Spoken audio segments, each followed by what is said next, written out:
मी काय करायचं हा त्याचा वैयक्तिक प्रश्न असतो, पण प्रशासनाकडून मला काय फार इथे हालचाल दिसत नाही आहे. मी जरूर महाराष्ट्राच्या माननीय मुख्यमंत्र्यांना पत्र लिहिणार आहे की महाराष्ट्रातले पहिले मुख्यमंत्री म्हणून चव्हाणसाहेब फक्त महाराष्ट्राचे नेते नाही, देशाचे नेते आहेत. आपल्याला आठवत असेल चायनाबरोबर आपलं युद्ध झाल्यानंतर ज्या पद्धतीने पंडितजींनी सगळी जबाबदारी त्या काळात चव्हाणसाहेबांवर टाकली आणि दिल्ली ती आजही जेव्हा जेव्हा त्याचा उल्लेख होतो तेव्हा अभिमानानेच होतो. आणि नेहमी की जेव्हा हिमालय अडचणीत होता तेव्हा आपला हा सह्याद्री देशासाठी धावून गेला होता. हा इतिहास कधीच कोणी विसरू शकत नाही. आणि चव्हाणसाहेबांचं योगदान व फायनान्स मिनिस्टर म्हणून असेल, एक्सटर्नल अफेअर्स मिनिस्टर म्हणून असेल किंवा डिफेन्स मिनिस्टर म्हणून हे खूप मोठं राहिलेलं आहे. आणि आज ही खंत मनाला वाटते आणि मी हे खूप जड अंतःकरणाने म्हणते की आज प्रशासन मला इथे कुठेच दिसत नाही आहे. तर दुर्दैव आहे की महाराष्ट्र सरकारने या गोष्टीची फार गांभीर्याने नोंद घेतली पाहिजे. आणि मी स्वतः महाराष्ट्राच्या माननीय मुख्यमंत्र्यांना आजच पत्र लिहिणार आहे की ही गोष्ट हे म्हणजे सरकार कोणाचंही असू दे, इलेक्शन्स येतील जातील, सरकारही येतील जातील, पण काही प्रथा ह्या पाळल्याच गेल्या पाहिजेत आणि चव्हाणसाहेबांचा मान सन्मान हा केलाच पाहिजे. ताई, पालघरच्या मोखाडा तालुक्यात एका प्रसूती होणाऱ्या महिलेला 2 किलोमीटर अंतरावरती रुग्णवाहिका सोडून गेलेली आहे आणि त्यानंतर त्या महिलेला 2 किलोमीटर पायपीट करावी लागलेली आहे. नाही, याची इन्क्वायरी झाली पाहिजे आणि अर्थातच त्याची इन्क्वायरीची मागणी आम्ही करणार आहोत. दुसरं असं की अजितदादांनी काल बीडमध्ये भाषणामध्ये खालच्या पातळीवरती काही भाषा वापरलेली आहे आणि बाकीचे नेते आणि शहराबद्दल आणि खालच्या भाषेवर बोलले. मला उपमुख्यमंत्रीपद अनेकांनी दिलं, मात्र आरोप करत त्यांनी माझं उपमुख्यमंत्री बसवलं, वागणं बरं नव्हतं असं म्हटलं. नाही, मी त्यांचं पूर्ण भाषण ऐकलेलंच नाही. मी तुमच्याचकडून ऐकते हे सगळं.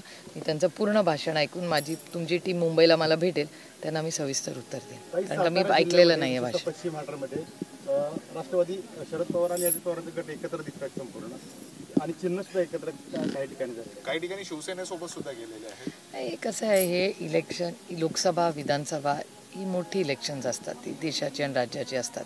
हे आमच्या सहकारी पदाधिकारी कार्यकर्त्यांचं इलेक्शन असतं, प्रश्न वेगळे असतात, स्थानिकही असतात काही वेळा.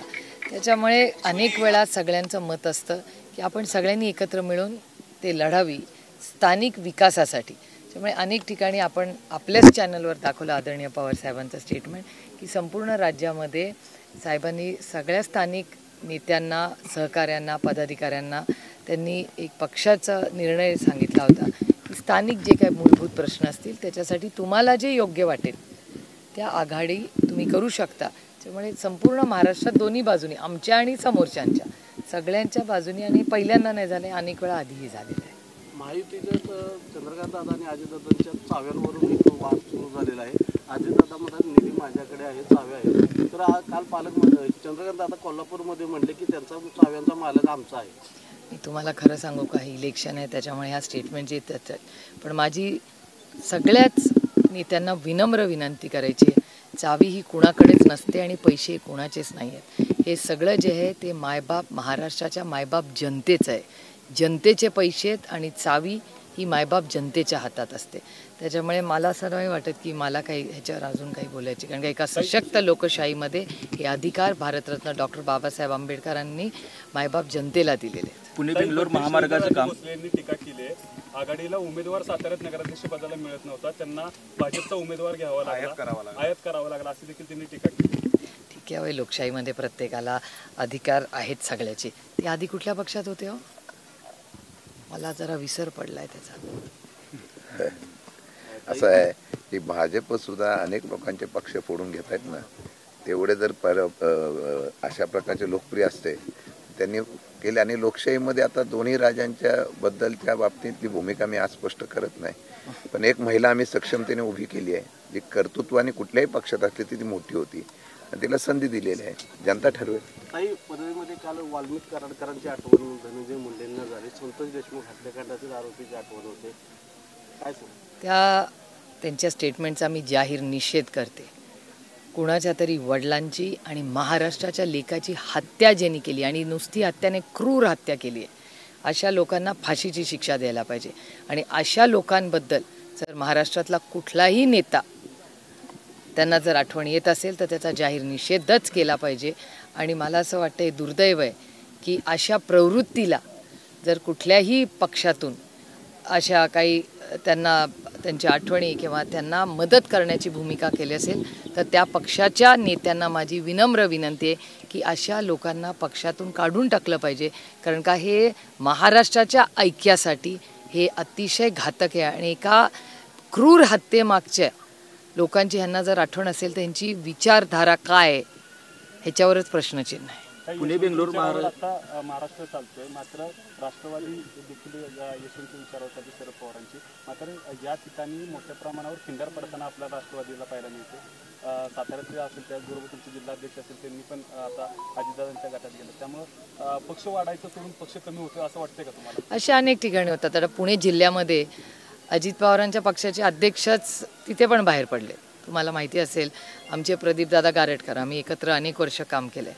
त्याच्यामुळे ह्या इलेक्शनमध्ये बराच विस्कळीतपणा सगळ्याच पक्षांमध्ये आलेला आहे. काही ठिकाणी इनकमिंग वाढलं आहे, काही ठिकाणी कमी झालं आहे.